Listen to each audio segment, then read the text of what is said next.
In this video, I'm going to show you step by step how to list your property on Booking.com. We're going to do the whole process together. We're all in this together. And I'm going to show you what the Booking.com Extranet actually looks like. Now, it is a far more complicated platform than Airbnb, but that's good because it means there's far more functionality and flexibility to set things up right for us and our properties. You got options. Now, by watching this video, you're absolutely doing the right thing for listing your property on Booking.com. Airbnb is a flooded marketplace. There's far more competition there. There's far more opportunities on Booking.com. Check this out. So this is a breakdown of our booking source over the last 12 months. And you can see that 59% of all of our bookings have come through Booking.com. Over 20% direct and only 7% from Airbnb. So well done you. Now let's get into it. Okay, so the first thing you need to do is just go to the Booking.com website. You'll see here at the top where it says list your property. Straight away, it's going to show you at the top here over 29 million other listings already on Booking.com. Now that sounds like a lot, but it's nowhere near as much as I'd say as Airbnb. Now before we get into actually building the platform, I want to show you some of the blurb that Booking.com give you. They're very much trying to capitalize on you, the Airbnb hosts who have heard of Booking.com but have been terrified to go on there. They've changed so much of their business model to appeal to you, to make things like almost Airbnb-esque. So they're trying to give you peace of mind to list on their platform. A damage program, which is actually absolutely useless, because if we click into this, you can read it here, and basically it sort of covers you. It says, look, don't worry, if things go wrong, it's one in every 5,000 things go wrong, you know, don't worry, you're going to get it sorted. This damage program, when you actually get down into the small print, it basically says, we'll take care of everything, we'll contact the guests, however, we can't guarantee payment and we'll only receive it if the guest agrees. Someone has a massive party in your place and they leave, and Booking.com says, you caused all this damage, you need to pay it. The guest just says, no, you're out. But there are ways to stop these bad guests, and we're going to get into that. So Booking.com have brought in the fact that you can review bookings, so they're not just instant book like they used to be. You can get paid out by Booking.com instead of having to take card details and process payments yourself. They verify guests with email addresses and credit cards. Again, this is trying to be like Airbnb, but it's just not the same. But the great thing is, when you're setting up a listing on Booking.com, you can actually import almost everything from Airbnb. So your reviews, your property details, and you get a little boost that says new to Booking.com. So look, I'm not here to sell Booking.com to you. You're here to watch this video. You know how good it is. You know it's tricky as well, which is why you need to watch this video. You do need to be careful. So let's actually get in to building a listing. So it's so user friendly when you click in. You can do a quick start. You know, I'm going to go for apartment here, but it gives you options for all different types of places. I'm just going to say one apartment. It's one apartment where guests can book the entire place. Yep. So this is where you can actually pull in your listing from another platform, which is going to make this whole thing a whole lot easier. But I don't want to do that. I'm going to start from scratch so you can see everything. So property name, what should we call it? Oh, address, 10 Downing Street. None of this is scary. This is all the same thing as what you went through on Airbnb. So yeah, that's the exact same product. 10 Downing, that's the location. So you can connect to a channel manager. I do recommend that you definitely do this if you're going to be listing on two different platforms, Airbnb and Booking. When you set up to a channel manager, it's going to give you not just connectivity between these two, but every other booking site out there. So I'm just going to call this a 1-bedroom property. And we're going to say that there's a sofa bed in the living room. We're going to maximize that occupancy, and we can sleep 4. Yes, we allow children. So what can guests use at your place? Again, if you're importing this from Airbnb, all these are going to be ticked. We do not need air conditioning in Belfast. We do need heating, free Wi-Fi. There's a kitchen, and let's say we have a swimming pool. No, we don't serve guests. Yes, there is free parking, and they need to reserve it on site. They speak English. Don't allow smoking, don't allow pets, definitely don't allow parties. Check in from 3, check out. So this is when check-in starts, obviously, and this is when check-out ends. So they've got to be out by at least 12. We can add in stuff. This is where you get from Airbnb, all your bits and pieces here. But we're going to do this later because this is all very similar. I want to get you into the Extranet itself. So I'm just going to add in 5 random photos here from one of my other apartments and continue. Now, this is about how you receive bookings, and this is Booking.com trying to calm you down. We know you're coming from Airbnb where you're accepting inquiries and you take your time to go through this. This is the big boy leagues here. They can set up where it requests the book, but it 100% is recommended. Listen, you might be coming from Airbnb where you're used to that, doing inquiries, but guests on Booking.com, they're just used to booking a hotel, to book a guest house, to book an apartment. They are not Airbnb guests. So if you are going to set up request to book, it is going to have an impact on your level of bookings. So we're going to set up instant book. And then this is about how you can pay. So whenever you set it up for online payment, they can pay Booking.com through a variety of different methods, which we're going to come to, and then Booking.com can pay out to you, the host, just like Airbnb. Or you can set it up to charge the card when the guest actually arrives yourself in person. So these are the ways of payments by Booking.com. Guest pays Booking.com with multiple options like a card, but also PayPal and these other ones. Booking.com deal with the potential fraud on it. Then they send it out to us. It may take up to 7 days, but we have heard of hosts having massive delays from Booking.com being paid out. And for that, it's 1.6%. So we're gonna go online because it is a better way.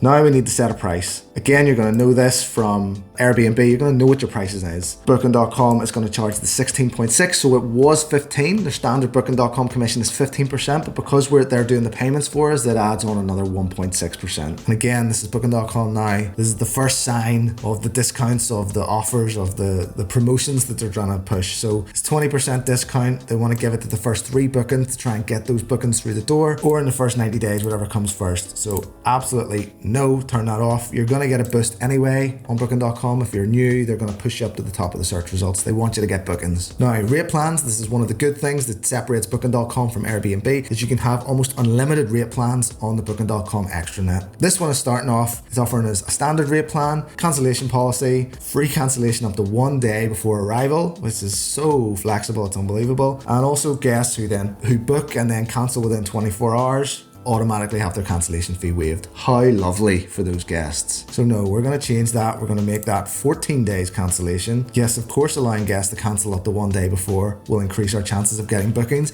but it will also increase our chances of getting our calendar filled and then bookings being cancelled 1 day before arrival and then no bookings coming in. And then this protection against accidental bookings. So that makes it sound like Booking.com's protecting us against some crazy thing. No, again, it's protecting their guests who have made a booking and then decide, actually, I don't really want this property. We're going to switch this off as well. And this is the case with Booking.com and all the other OTAs. You've just got to be so careful that whenever they're setting these things up for you as a new host, as a newbie to the platform, they're going to be benefiting themselves and the guests at our expense. So you've got to be so careful when you're setting these things up. So that's our free cancellation, our non-refundable. We're going to offer a 10% discount for guests who then make the booking and it's banked. No one is getting that refund back and they cannot cancel their bookings for free at any time. It's also good to offer discount for these longer stays, which you know if you follow this channel. So this is suggesting a 15% discount when they book for 7 nights and they can cancel for free. So yeah, we'll go for that. Again, there's far more complexity in there. You can add more rate plans to offer discounts for 4 night stays, 5 night stays, 6, 7, whatever else. So when is the first date guest can book in? Again, if you've already got listed on Airbnb, you're probably going to have that set as soon as possible. And this is one of the big things that I think people getting started on Booking.com are scared of. How do they stop double bookings? So this is a way where you can, if you haven't already linked your Airbnb profile, you can paste an iCal link from your Airbnb platform in here, and that's going to automatically pull in all your bookings, all your availability from Airbnb. And then you can do it the other way where you can export your bookings from Booking.com, import that iCal link into the Airbnb platform, and you've got a 2-way calendar that stops double bookings. Now, it's not perfect. I don't think iCal is instant, like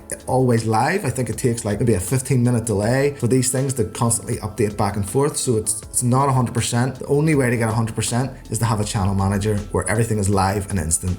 No, we're not going to take that. So no, I don't want to sync availability. We're not going to take 30 night bookings. So we're almost there. I'm going to say we're an individual. And now whenever you're just at the final stage, it may prompt you for some verification just to prove you are who you say you are. Okay, so now we're in the back end, the actual extranet. Now you'll see this is a different property. I didn't want to push the button on go live on a property that's 10 Downing Street just in case Booking.com completely like shut me down in my real business. So this is one of our real properties that I'm going to show you the back end of. When you log in, you're going to be hit with the home screen. On the home screen, you're going to see, first of all, your reservations, unanswered messages, recent reviews. Oh, not too bad. And then your scores. So these scores affect your search result rankings and different bits and pieces as well. It shows some analytics about demand and then your performance, how your property's performing against others in the area. So I really just want to go through each of these tabs at the top and just show you what you can expect when you're in there. So first of all, rates and availability. So when you open up your calendar here, this is what it looks like. Now we have multiple apartments in this listing. This is why it shows it. Now straight away, that's far more complex than Airbnb, but again, it's good. And you can see it from a list view or a yearly view. Now that's a wee bit more like it. And copy yearly rates is when you can copy your rates from your current year or the previous year, adjust them slightly, or if you want, or not, and apply them for the following year. So you can pick which rate plan you want for which property. You can increase it by a fixed amount or a percentage, or decrease it, add in different restrictions. You can open or close rooms. If we go into rate plans, this is where, when we talked about it before about the non-refundable and flexible, this is where you can manage them all. Now again, we're using Avivo, so everything is mapped and sort of pushed from there, so we don't do that much in the Extranet. So these value adds, to be honest, I haven't really looked too much at this. So it's that, yeah, you can offer parking, high-speed internet, transfer, spa access, all these bits and pieces. They're value adds to try and get a few more quid for each day, and no doubt more commission for Booking.com. So country rates is a really interesting thing on Booking.com. You can offer a discount to travelers from a specific country, and that's really useful because in Belfast anyway, we get a lot of Americans, a lot of Canadians and Australians, and we might want to incentivize them to book as opposed to say some more local travelers who might cause a few more hassle. Although that's interesting, Booking.com is actually recommending that we discount our domestic travelers. 72% of our stays are from there, and also another 17 are from European Union. And then another discount that you can offer, which I do actually think is worth it, is mobile rates. And that's where you offer a discount for people looking to book through their mobile phone, through the app or through the web version of Booking.com. And we set this up because we saw figures for searches in Belfast that showed like 80% of bookings in our city were made on mobile, which I think is crazy. If I'm booking somewhere, I always book it on the laptop, but 80% were booked on mobile. If you were offering the mobile rate, you get that special mobile rate badge and you show up much higher in search results. You can also block out dates that you don't want to offer the discount on. So that's everything in the rates and availability tab. Next up, we're going to the promotions tab. This is where Booking.com trying to guilt you, trying to hoodwink you into offering as many different promotions as you can to offer their guests money off. So you can see here already with the mobile rates on the insights, it's like, oh, 73% of your peer group are getting more bookings than you. You're only getting 45% of these. Like, it makes it look so bad. And the same with an early booker deal. So basically this is saying, give 10%, give another 10%, and give another 10%, and these discounts stack. So that's 30% discounts just because they've made you feel quite nervous that you're showing up red here compared to your peers. Now don't get me wrong, these promotions are useful, but pick and choose which ones you want. Don't just turn them all on because you'll end up with no money coming in. They do boost your listing. You will get bookings from this because you're going to show up in different searches, in different places in those searches. I'm showing you this because this is what you can do. I'm not saying that you should do all or even any of them. Next up is the reservations tab. I obviously can't show you any of our real reservations. Do want to show you just to see what way a booking looks like when it comes in. So when a booking comes in, this is what you're going to see in the Extranet. So the name here is blanked out, the dates that they're staying, you can see their email address. You can get their address in here as well, which we should actually have. It shows the breakdown of the price, which property, who all is coming, 3 adults, 2 children, perfect. And then you can see all your communication here, and again this is blanked out because it's private. Down at the bottom it shows the cancellation policy, so this is non-refundable. It shows the prepayment, so they need to pay straight away because it's non-refundable. And this is when you can see all the other bits and pieces that you're gonna set up in the back end. Damage policy, extra beds, there's parking and pets. An interesting thing on Booking.com where they're trying to make hosts from Airbnb see that past guest data is that when you click on a guest's name on the booking, you can see more information on them. So we can see that this guest joined in 2015, has completed almost 100 stays, cancels 11 to 20% of the reservation, has no guest misconduct reported, which is really crucial. And that is basically, if a guest comes and is a naughty boy or girl in your property, then you can report guest misconduct, and I'll show you where you do that in a second. It even shows you what the average review score is that they give and their address and everything else. So this is a useful way to find out just a bit more information about the guest, to get a bit more peace of mind about whether you actually want to let them in. If a guest comes and is a naughty boy or girl, then you can click this and report guest misconduct. And this is so useful. This is effectively the way that you would write a negative review for a past guest that you've had, so that on Airbnb, so that the next host can see that they're not a nice person and not to let them in. So that's the reservations tab. Now we're going to go on to the property tab. Again, this is a massive one here. So in your quality rating, it's got all the amenities that you can add in. It's got everything that you can click. It gives you a score. It says the stuff you can do. It's basically just filling out the form, ticking all the boxes on Booking.com. You then get your property page score, in which they say 100% property page score can potentially lead to 18% more bookings. Lovely. Ours is only at 82%. Obviously work to do here. It wants you to just add in all these bits and pieces so that when a search is done or a guest makes a request or inquiry, when they click the button to say, how do I get the keys? It's added in there. Key collection details. It wants photos, 4 photos per room. All these bits and pieces that you just tick, that's just going to give you a more full property page score. Next up, that general info and property status. There's not really much to see in there. VAT, tax and charges. Again, if you're VAT registered, now you put it in there. This is where your photos go in. Your main gallery, you can adjust them all around the place. You can add in 360-degree photos. I think you might actually be able to add in video, but I'm not sure on that. Don't quote me on that. Policies is next. So this is where you can go really deep, set up all sorts of different cancellation and prepayment policies that's going to suit you the best. You can offer child rates to offer a discount if families are coming. You can say whether you can accommodate kids or whether you offer cots. This is the payment options. So again, you can talk about what sort of payment methods you accept and whether there are any exceptions. You can set up some of your house rules here. So Booking.com will set this up so that guests do not have to provide an address. They don't even have to provide a phone number when they book. It's crazy. You need to tick those boxes to turn that on. You need an address and you need a phone number of the guest. You need to know whether this guest is coming from 5 minutes down the road and they're coming for a party. You can set up age limits. So minimum age 25, no maximum age. This is where you can set up your damage deposit so no one's going to get a shock, although to be honest they never read the fine print at the very bottom of the listing. You can set up any additional fees or charges. So I know a lot of people here, if you're coming from Airbnb, you're going to want to add your cleaning fee. Again, I don't think this is good practice. This is, as I say, a bigger, more professional OTA than Airbnb. It's not really standard practice to add cleaning fees, but if you're coming from Airbnb, if that's what you need to do, just do it. But just bear in mind, you're probably going to take it off. People go on Booking.com to book hotels. Imagine booking a hotel and they added on a cleaning fee. You'd be thinking, what the? I'm not staying here. I'm not cleaning your hotel room for you. This is also where you leave feedback or information about how the guests are going to collect the keys. You can add in some house rules here as well. You can offer discounts. Guests can book instantly. This is where a lot of the nuts and bolts of the booking procedure happens.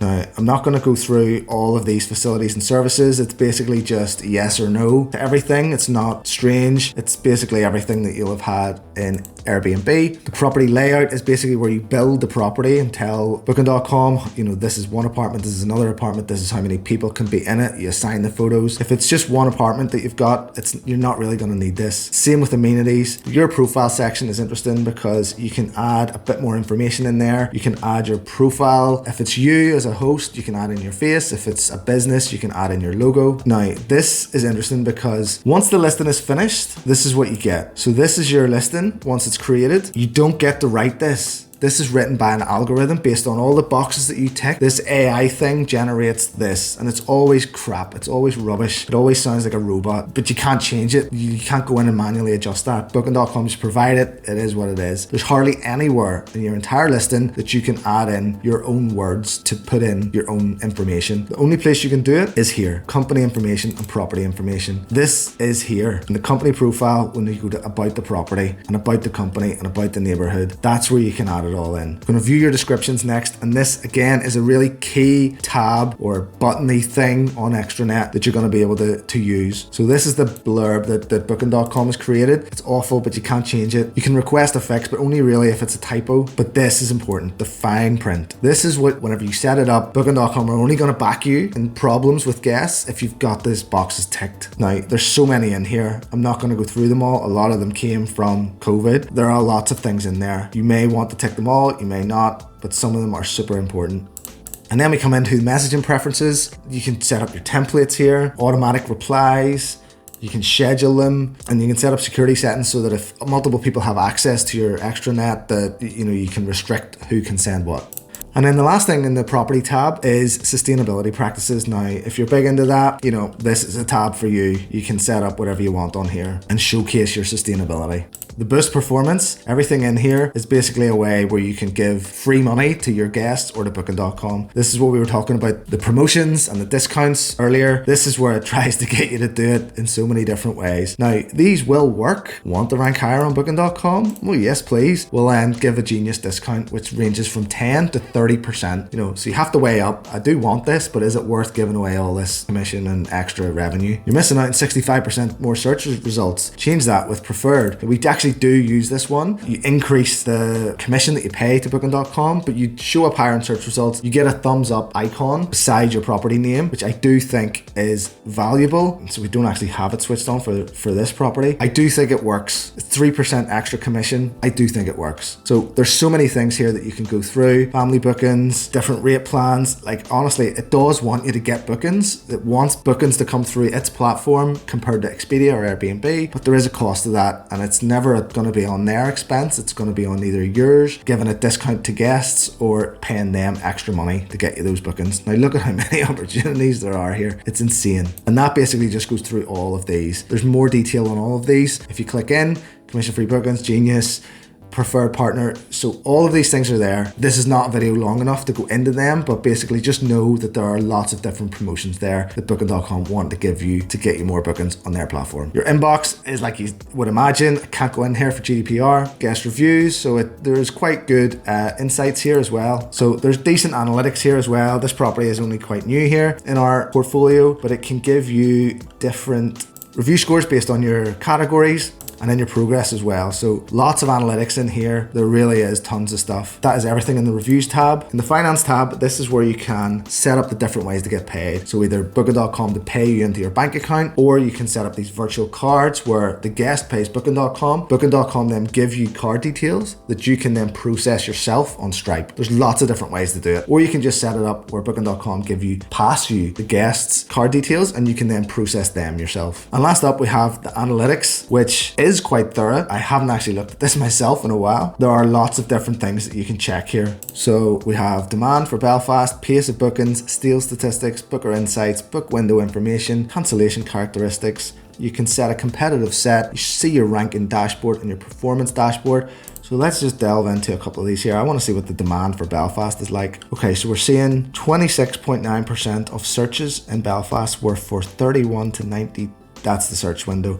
So this is showing you how far in advance people are searching for stays in Belfast. Most of them are searching within the first month, within the next month, and the vast majority, nearly 60%, are searching within 8 to 90 days. Length of stay is always going to be the biggest length of stay. Search is always going to be for 1 followed by 2. We don't take 1s, and neither should you. Now there you go. I touched on it earlier about the mobile searches. 80% of searches for Belfast have been via mobile, and that's why we offer the mobile rates. Our top 5 countries is UK, Ireland, Germany, US, and Spain. Mostly domestic, but some international as well. We have a lot of couples, groups, solo travelers, then families. Most people want free cancellation. Of course, who doesn't? But just because you want it doesn't mean you're going to get it. So those are the stats of demand for Belfast. Next up, I want to look myself, because I don't even know, at my ranking dashboard. Where are we ranking on Booking.com for this property? So we're showing up at 202 out of 749, better than 73% of properties within your city. Not so happy with that, to be honest, because these are phenomenal properties. I can see what the problem is here. 51% cancellation. Part of the problem with that is we get an awful lot of our bookings that book through Booking.com. We offer them a cheaper rate. They cancel through Booking.com and they book with us direct. Now, obviously Booking.com penalize cancellation rates, but we've decided that it's worth it to get that extra revenue in, to cut out the commission to Booking.com. We'll take the hit there. Everything else is decent. Review score is decent. Property page score should be improved, to be honest. A reply score, that's disappointing because we reply via email. So in actual fact, what Booking.com is thinking is all the messages that are coming in through the extranet are going unread, when actually what we do is contact the guest, get their direct email, replace that in our channel manager. So replace the anonymized Booking.com email address, which puts everything through the extranet, and we just communicate with them directly. So this shows search results in the last 90 days, property views in the last 90 days, and then bookings in the last 90 days. So interesting data. Okay, so I've showed you what you need to do to get set up on Booking.com. It is complex, but it is worth it. The next video you need to watch is this one. This is how to maximize Booking.com to get the best for your property. See you next time.